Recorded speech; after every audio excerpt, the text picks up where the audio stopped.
ആറ്റുകാൽ പൊങ്കാല അടപടലം കുളമാക്കിയിട്ട് അതിൽ നിന്ന് തലയുരാൻ പുതിയൊരു വിവാദത്തിലേക്ക് നൈസ വഴിതിരിച്ചുവിടാൻ സംഘികൾ ഒരു ഫോട്ടോ വച്ചുള്ള ശ്രമം ആരംഭിച്ചിട്ടുണ്ട്. ഇതേ നോക്കിയേ, മന്ത്രി വി ശിവൻകുട്ടിയും GR അനിലും തലസ്ഥാനത്തിന്റെ 2 മന്ത്രിമാർ എന്നുള്ള നിലയ്ക്ക് എല്ലാ തവണയും ആറ്റുകാൽ പൊങ്കാലയോടനുബന്ധിച്ചുള്ള പണ്ടാരടപ്പിൽ തീ കത്തിക്കുന്ന സന്ദർഭത്തിൽ അവരുടെ സാന്നിധ്യം അവിടെ ഉണ്ടാകാറുണ്ട്.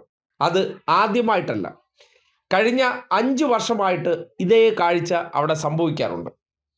ഇക്കുറി പക്ഷേ അവിടെ വന്നപ്പോൾ എല്ലാ തവണയും അവരെന്താണോ ചെയ്യാറുള്ളത് അത് തന്നെയാണ് ഇത്തവണയും ചെയ്തിട്ടുള്ളത്. പക്ഷെ പൊടുന്നനെ ഒരു ഫോട്ടോ എടുത്ത് പ്രചരിപ്പിച്ചിട്ട് അവർ തൊഴുതില്ലത്ര. എന്നിട്ട് തൊഴുതു നിൽക്കുന്ന പരാജിത മേയറുടെ ചിത്രം കൂടി ഉൾപ്പെടുത്തിയിട്ടുണ്ട്. അദ്ദേഹം ഭക്തനാണ് പോലും.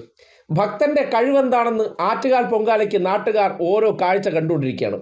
തൊഴുതിട്ടൊരു കാര്യമില്ല, സ്വന്തം കഴിവില്ലാത്ത പ്രവൃത്തി. അതുകൊണ്ടാണ് പൊങ്കാലയുടെ ചരിത്രത്തിൽ കുടിവെള്ളം മുട്ടി മാലിന്യം പൊട്ടി ഒലിച്ചു, എന്തിനേറെ പറയുന്നു ചെളിക്കുളമാക്കിയ പൊങ്കാലയായിരുന്നു.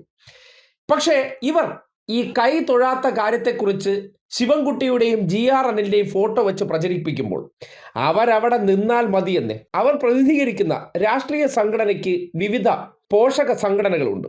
അവരൊക്കെ ഇന്ന് എന്ത് ചെയ്യുകയായിരുന്നു എന്ന് ചോദിച്ചാൽ ആ ഉത്തരം മതി. തൊഴുകേണ്ട കാര്യമൊന്നുമില്ല. ഭക്തജനങ്ങൾക്ക് എല്ലാത്തരം സഹായങ്ങളും നൽകാൻ അവർ സജീവമായി ഫീൽഡിലുണ്ടായിരുന്നു. ചില കാഴ്ചകൾ കാട്ടിത്തരാം. തൊഴുതില്ലെങ്കിൽ എന്ത്, അവർ ചെയ്യുന്ന പ്രവർത്തനങ്ങൾ നാട്ടുകാർ കാണണം. അതിലൊന്നാണ് തലസ്ഥാനത്തെ ജനറൽ ഹോസ്പിറ്റൽ ജംഗ്ഷനിലെ ചില കാഴ്ചകൾ നിങ്ങൾ കാണേണ്ടതുണ്ട്. CITU തൊഴിലാളികൾ, ഇവരുടെ ഭാഷയിൽ പറഞ്ഞാൽ കേരളത്തിലെ ഗുണ്ടകളായിട്ടാണല്ലോ ചിത്രീകരിക്കുന്നത്. ഈ പൊങ്കാല ദിനത്തിൽ ആ പാവപ്പെട്ട മനുഷ്യർ പൊങ്കാല ഇടാൻ വന്ന സ്ത്രീകൾക്ക് ചെയ്തു കൊടുത്ത സഹായങ്ങൾ എന്തൊക്കെയാണെന്ന് വെറുതെ പറയേണ്ട, ദൃശ്യങ്ങൾ നിങ്ങൾ കണ്ടാൽ മതി. ഇതേ നോക്കിയേ, A റഹീം MPയും പാളയം ലോക്കൽ കമ്മിറ്റി അംഗവും മുൻ കൗൺസിലർ കൂടിയായിട്ടുള്ള IP ബിനുവും ചേർന്ന് അവിടെ പൊങ്കാലയ്ക്കെത്തിയ സ്ത്രീകൾക്ക് യഥേഷ്ടം ഭക്ഷണം വിളമ്പി.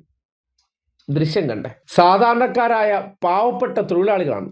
കഷ്ടപ്പെട്ടുണ്ടാക്കിയതിന്റെ വിഹിതവും ഒപ്പം തന്നെ അവർ ശേഖരിച്ച പണത്തിലുമാണ് ഈ കാര്യം ചെയ്തത്. സംഘികളെപ്പോലെ എവിടെന്നെങ്കിലും മുക്കിക്കൊണ്ടുവന്ന പണത്തിൽ ചെയ്ത പ്രവർത്തനമല്ല. ഇതും പോരാഞ്ഞിട്ട് കഴിഞ്ഞ 3 ദിവസമായി അവർ ആ പ്രദേശത്ത് പലതരം പരിപാടികൾ സംഘടിപ്പിച്ചു.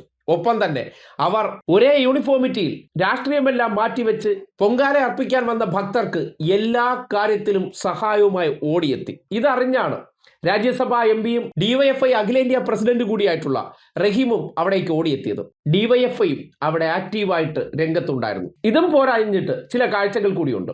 വട്ടിയൂർക്കാവ് MLA ആയിട്ടുള്ള VK പ്രസാദ്, ദേ നോക്കിയേ, സജീവമായിട്ട് പലയിടങ്ങളിലും അന്നദാനത്തിൽ വിളമ്പാൻ പങ്കെടുത്തിരുന്നു. അതോടൊപ്പം തന്നെ ദാഹജലം എത്തിക്കാൻ വേണ്ടി അവർ കഠിനമായ പരിശ്രമം നടത്തി. കോർപ്പറേഷൻ അധികാരമില്ലെങ്കിലും പൊങ്കാലയിൽ വരുന്ന മനുഷ്യരെ സഹായിക്കാൻ ഭക്തരുടെ കപട ലേബലിൽ തൊഴുതൊക്കെ നടന്നതിന് ശേഷം എല്ലാം അടിമുടി വീഴ്ച വരുത്തുമ്പോൾ മറുസൈഡിൽ അങ്ങനെ ജനം ബുദ്ധിമുട്ടരുത്, അത് കണ്ട് രസിക്കാൻ പാടില്ല എന്ന തരത്തിൽ എല്ലാത്തരം സഹായങ്ങളും അവരാൽ കഴിയുന്നത് പലയിടങ്ങളിലും എത്തിച്ചിട്ടുണ്ട്. അപ്പോൾ തൊഴുതിട്ട് ഇത്തരം വീഴ്ചകളും ദുരിതങ്ങളും ഭക്തർക്ക് സമ്മാനിച്ചതാണോ ഏറ്റവും മികച്ചത്, അതോ തൊഴാതെ നിന്നിട്ട് പോലും അവിടെ എത്തിയ ഭക്തർക്ക് വേണ്ട സഹായങ്ങൾ ചെയ്തു കൊടുത്തതാണോ യഥാർത്ഥത്തിൽ നല്ല കാര്യം?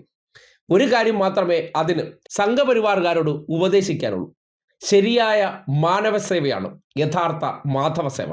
അതുകൊണ്ട് തൊഴുതു പിടിച്ച് നിൽക്കുന്നതിലൊന്നും ഒരു കാര്യവുമില്ല. ചെയ്യുന്ന പ്രവൃത്തികളാണ് നമ്മൾ വിലയിരുത്തേണ്ടത്. ആ നിലയ്ക്ക് നോക്കുമ്പോൾ സംഘപരിവാറുകാർ ചെയ്തതിൻ്റെ 4 ഇരട്ടി പ്രവർത്തനങ്ങൾ എല്ലാ വർഷവും ചെയ്യുന്നത് പോലെ യുവജന സംഘടനയായിക്കോട്ടെ, ചുമട്ടുതൊഴിലാളികളായിക്കോട്ടെ, ഇടതുപക്ഷത്തിൻ്റെ ഭാഗമായി പ്രവർത്തിക്കുന്ന എല്ലാവരും പൊങ്കാല സമയത്ത് ചെയ്തു എന്നുള്ളതാണ് യാഥാർത്ഥ്യം. ഇതൊന്നും ചാനൽ ക്യാമറകൾക്ക് മുന്നിലല്ല എന്നുള്ളത് കൊണ്ട് പലരുടെയും മുന്നിലേക്ക് എത്തിയിട്ടില്ല എന്നുള്ളതാണ് വസ്തുത.